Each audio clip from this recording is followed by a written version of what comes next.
think it's fair to say that Point Reyes is like pinniped heaven. As you can see from the beaches out there, it is a magnet for elephant seals, for harbor seals. It's just a natural haven, a natural sanctuary for these animals to come and rest and reproduce and recharge.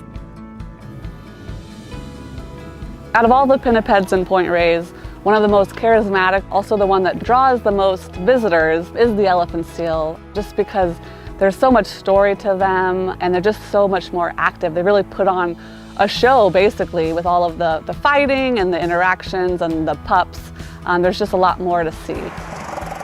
Elephant seals used to prehistorically be in California, so they were hunted almost to extinction. They're a great story of a species to recover with simple protection by places like national parks. Right now in Point Reyes is their breeding season, which is during the winter. And so a lot is going on at that time. Males show up first. They compete with each other to kind of figure out who's going to be the alpha. Then the females show up. Within a few days they give birth. They nurse their pup for about 28 days on average. Then they're going to wean their pup and then they're going to leave. But while that's all going on, the males are still constantly fighting each other. We study elephant seals and we monitor them. That means we study them year after year and we put that data together so we can understand what's the trend of the population. Is it going up? Is it going down? Is it flat? To do the surveys of elephant seals in Point Reyes, we have two strategies. The easiest way to count the seals is actually to be up above, so up on cliffs, and we're using a spotting scope. And that gives us a much wider, more on top view of the animals. And so we'll use spotting scopes or binoculars, but sometimes we have areas where we just can't really get that kind of a viewpoint, and so we actually have to be on the beach with the animals. And we're really trying to do accurate counting, and we want to make sure we don't miss, especially the pups that might be hiding behind females.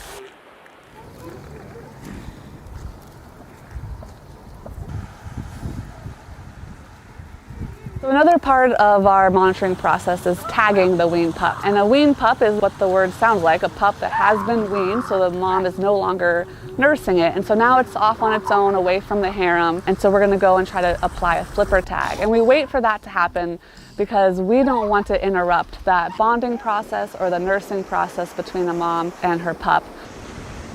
The best way to tag an elephant seal is to sneak up on one that's asleep and do a real quick punch into their flipper. Most of the time they do react, so it's just like if you were asleep and someone came up and pinched you, you'd probably react.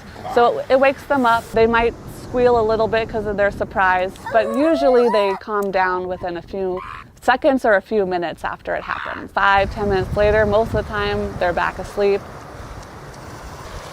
Well, we went through that question, why tag elephant seals? And we decided that we would tag them because it helps us to understand the exchange between the other colonies, because we share our data with the other researchers at the other colonies in Central California. And by doing so, we understand better the whole population of Central California, which is the leading edge of growth for elephant seals. Tags can tell you about survivorship, you know the age of the animal, you know the location where it was born, it can tell you a lot of things. Most of the tagged animals we see are from Point Reyes. That tells us that it's a more stable population and animals are coming back to Point Reyes to breed. Elephant seals definitely need a safe place to come raise their pups. The pups can't really swim at birth for at least a few first weeks, so they need an area on a beach where they're not going to get washed out by waves. They need that safety of the sand, and they need the safety from people.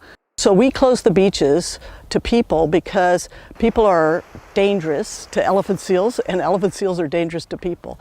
If people disturb elephant seals, that can cause them to displace pups and females and males.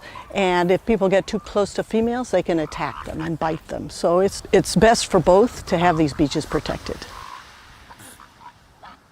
As biologists, we do need to go into the colony where most people can't access, but we are trained to recognize for animal behavior. Also, we know how to act around them. So we know when to keep our distance and when we could maybe get in a little bit closer. So we're trained to really make sure that we are not causing any disturbance that is not necessary. Marine ecosystems are important, and it's important for us to understand them better because it's hard to study them. And so we may know a bit about the surface of the ocean, but not much about the deep ocean. And elephant seals are the bridge between the surface and the deep ocean because they dive so deep. And when somebody goes to the beach, they just see the ocean's surface. They don't understand the depth of it. When you look at an elephant seal and you think, this animal's dove a mile underwater. What is it seeing down there? How can it stay down there for an hour and a half? So understanding the ecology of national parks is vital to what we do. It's vital to what I do as a park manager. When I'm making decisions about how we're going to manage the park, how we plan for the future, how we ensure these animals are here for future generations to enjoy, how we protect people today, understanding what's going on the ground with the wildlife is absolutely critical, and that's what inventory and monitoring does for us. The inventory and monitoring program is not a new concept. It evolved over 20 plus years in the Park Service, but we're the leaders of many agencies in implementing it. And the data that we're getting back is already being used to help us to be better stewards. It's a fantastic program. It's a model for the nation. And we do it with little money and a lot of leverage with partners and friends and citizen scientists and volunteers. Everybody's a steward.